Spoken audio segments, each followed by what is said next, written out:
നമസ്കാരം. ചില പ്രധാന സ്റ്റോക്കുകളിൽ വന്ന ലേറ്റസ്റ്റ് അപ്ഡേറ്റ് ആണ് ഇന്നത്തെ വീഡിയോയിൽ ഉൾക്കൊള്ളിച്ചിരിക്കുന്നത്. ഒന്നാമത്തെ സ്റ്റോക്ക് LKP ഫിനാൻസ് ലിമിറ്റഡ്. 967 രൂപ LKP ഫിനാൻസ് എന്ന സ്റ്റോക്കിൻ്റെ വില. കമ്പനി 4:1 എന്ന റേഷ്യോയിൽ ബോണസ് പ്രഖ്യാപനം നടത്തിയിരുന്നു. ഫെബ്രുവരി 19 തീയതിയാണ് LKP ഫിനാൻസിൻ്റെ ഓരോ ഷെയർ ഹോൾഡ് ചെയ്യുന്ന ഒരു വ്യക്തിക്കും 4 ഷെയറുകൾ നൽകുന്ന രീതിയിൽ കമ്പനി ബോണസ് പ്രഖ്യാപനം നടത്തിയത്. അതിനുശേഷം കഴിഞ്ഞ ദിവസം കമ്പനി ബോണസ് ഇഷ്യൂവിൻ്റെ റെക്കോർഡ് ഡേറ്റും പുറത്തുവിട്ടിട്ടുണ്ട്. മാർച്ച് 6 തീയതിയാണ് bonus issue record date. LKP finance എന്ന സ്റ്റോക്കിനെ corporate announcement action point of view watch ലിസ്റ്റിൽ ഉൾപ്പെടുത്താവുന്നതാണ്. രണ്ടാമത്തേത് ഡിഫൻസ് സെക്ടറിലെ സ്റ്റോക്കുകൾ. ഡിഫൻസ് സെക്ടറിലെ സ്റ്റോക്കിൽ ഭാരത് ഇലക്ട്രോണിക്സ് ലിമിറ്റഡ് 441 രൂപയ്ക്ക് അടുത്ത് ട്രേഡ് ചെയ്യുന്നു.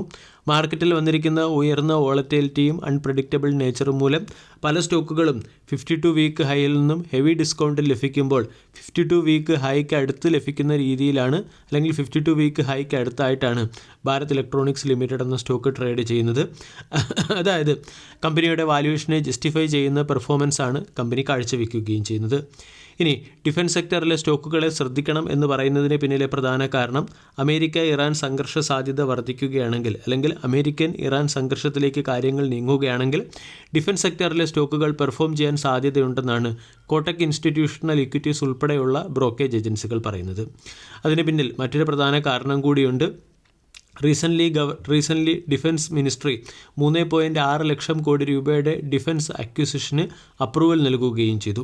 ഇതിൻ്റെ benefit Hindustan Aeronautics limited, BDL, BEL തുടങ്ങിയ കമ്പനികൾക്കായിരിക്കും ലഭിക്കുക. ഈ റിപ്പോർട്ടിൻ്റെ പശ്ചാത്തലത്തിൽ കോട്ടക് ഇൻസ്റ്റിറ്റ്യൂഷണൽ ഇക്വിറ്റീസ് ഉൾപ്പെടെയുള്ള ബ്രോക്കേജ് ഏജൻസികൾ ഡിഫൻസ് സെക്ടറിലെ സ്റ്റോക്കുകളിൽ ബുള്ളിഷ് ഔട്ട്ലുക്കാണ് വെച്ച് പുലർത്തുന്നത്. അതിൽ തന്നെ 114 റാഫേൽ എയർക്രാഫ്റ്റുകൾ പ്രൊക്യൂർ ചെയ്യാനുള്ള ഓർഡറും ഉൾക്കൊള്ളുന്നു.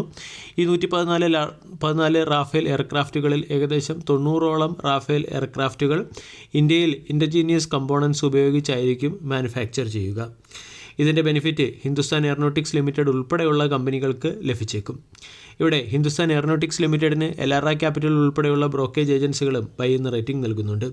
ഹിന്ദുസ്ഥാൻ എയറോനോട്ടിക്സ് ലിമിറ്റഡിന് എലാറ ക്യാപിറ്റൽ 4700 രൂപയുടെ ടാർഗറ്റാണ് നൽകിയിരിക്കുന്നത്.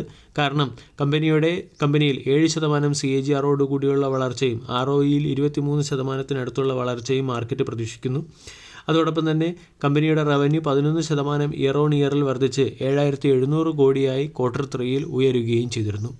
ഈ ഫാക്റ്റുകളുടെ പശ്ചാത്തലത്തിലാണ് ഡബിൾ ഡിജിറ്റ് ഗ്രോത്ത് ഡിഫൻസ് സെക്ടറിലെ പല സ്റ്റോക്കുകളിലും അനലിസ്റ്റ് പ്രതീക്ഷിക്കുന്നത്.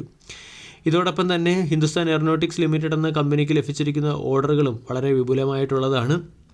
തേജസ് mark 2, Sukhoi 30, Dornier aircraft, twin engine deck based fighter, compact air teaming system അല്ലെങ്കിൽ CATS, unmanned compact aerial vehicle, light utility helicopter, light compact helicopter തുടങ്ങിയവ manufacture ചെയ്യാനും procure ചെയ്യാനും supply ചെയ്യാനുമുള്ള order Hindustan Aeronautics Limited എന്ന കമ്പനിക്ക് ലഭിച്ചിട്ടുണ്ട്.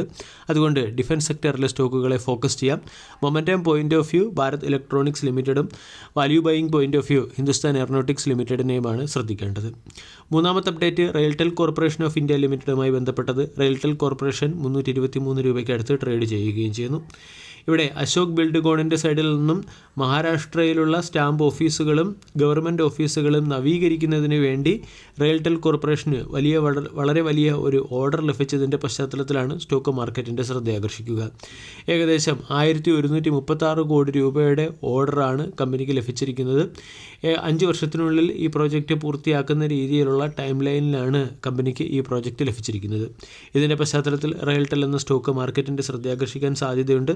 Already stock demand സോണിന് അടുത്തായിട്ടാണ് trade ചെയ്യുന്നത്. 300 വളരെ പ്രധാനപ്പെട്ട ഒരു ഡിമാൻഡ് സോണാണ്. 400 എന്ന ലെവലിൽ നിന്നും സ്റ്റോക്കിൽ പ്രൈസ് റിജക്ഷൻ വന്നിട്ടുണ്ട്. ട്രെൻഡ് നമ്മൾ നോക്കുകയാണെങ്കിൽ റെയിൽ സെക്ടറിലെ പല സ്റ്റോക്കുകളും നെഗറ്റീവ് ട്രെൻഡിലോ അല്ലെങ്കിൽ ഫ്ലാറ്റ് ട്രെൻഡിലോ ആണ് ട്രേഡ് ചെയ്യുന്നത്. അതുകൊണ്ട് റെയിൽടെൽ എന്ന സ്റ്റോക്കിനെയും വാച്ച് ലിസ്റ്റിൽ ഉൾപ്പെടുത്താവുന്നതാണ്. വീഡിയോ എല്ലാവർക്കും ഇഷ്ടമായി എന്ന് വിശ്വസിക്കുന്നു. താങ്ക്